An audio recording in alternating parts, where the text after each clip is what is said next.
Alessandro Pellizzari, bonjour. Vous êtes secrétaire régional du syndicat UNIA à Genève. Après Bonjour. 3 semaines de restrictions, tant sur les déplacements que sur l'emploi, les commerces fermés à Genève, qu'en est-il de la situation des travailleurs qui sont toujours à pied d'œuvre? Bon, écoutez, je pense qu'on vit une double crise assez importante. On a une crise sanitaire d'un côté, vous venez de le dire, le gouvernement a pris des mesures relativement fortes en termes de fermeture de certaines activités économiques, et c'est bien nécessaire de faire parce que le virus se propage en Suisse de manière relativement rapide et les régions comme Genève sont particulièrement touchées. Le constat qu'on fait aujourd'hui, c'est qu'il y a un décalage relativement important entre le discours du gouvernement qui nous dit restez à la maison pour éviter que le virus se propage plus fortement, et en réalité relativement peu de mesures qui sont prises sur les lieux de travail, ou autrement dit, restez à la maison le soir, mais allez bosser durant la journée. Et ce qu'on voit, c'est que les lieux de travail actuellement deviennent effectivement des lieux de propagation relativement importante parce qu'il y a très peu de mesures de sécurité qui sont prises.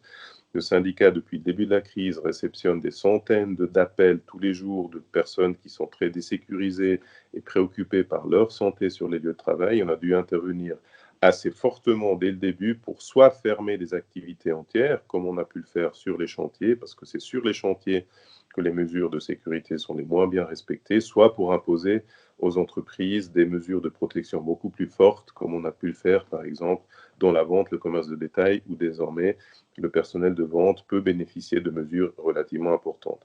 Mais donc il y a cet élément crise sanitaire qui est importante, avec pour nous effectivement un enjeu majeur que les travailleurs aujourd'hui soient protégés sur leur lieu de travail. Et l'autre élément, c'est voilà, c'est aussi une crise économique. Les gens qui sont frappés par le chômage partiel actuellement sont à la maison. C'est quand même sur un canton relativement petit comme Genève, un nombre très important de personnes. 130 000 demandes de chômage partiel ont été faites en quelques jours. C'est des personnes qui restent à la maison avec le 80% du salaire seulement. Donc si c'est des salaires déjà bas, ben, on aura vite des problèmes de pouvoir d'achat dans cette partie de la population-là. Et surtout, tous les emplois ne sont pas couverts par le chômage partiel. Le plus l'emploi est précaire, le moins il est couvert. Concrètement, des travailleurs intérimaires payés à l'heure avec des variations importantes de mois en mois, malheureusement aujourd'hui, n'ont le droit à rien du tout. Et c'est bien pour ça que nous intervenons auprès du canton de Genève pour mettre en place un fonds de soutien pour ces situations précaires. Le grand combat de votre syndicat aujourd'hui, c'est la non-réouverture des chantiers du BTP sur le canton. Oui, alors, parce que c'est symboliquement la décision première qu'on a pu provoquer. Je répète, hein, sur les chantiers, les mesures de sécurité ne peuvent pas être respectées. Les travailleurs sur les chantiers travaillent toujours en équipe, travaillent de manière extrêmement proche physiquement.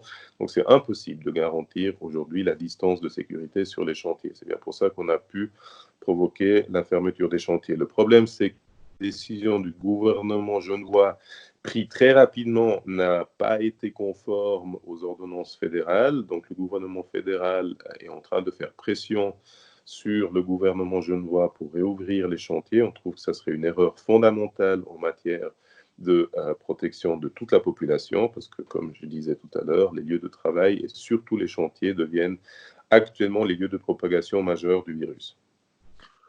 Pour les salariés, pour les travailleurs genevois, frontaliers ou non frontaliers, la grande idée aujourd'hui du syndicat, ce serait laquelle?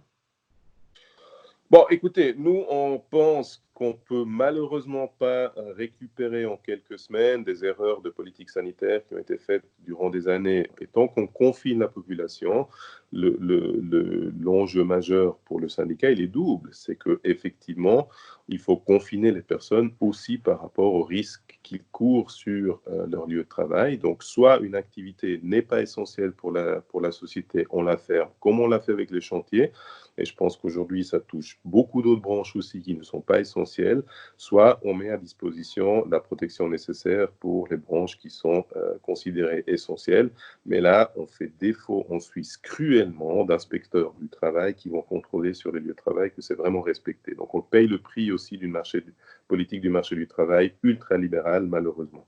Et l'autre combat, c'est celui de garantir le revenu des personnes qui restent à la maison parce que cette crise va durer encore longtemps et on ne peut pas provoquer aujourd'hui la pauvreté de demain.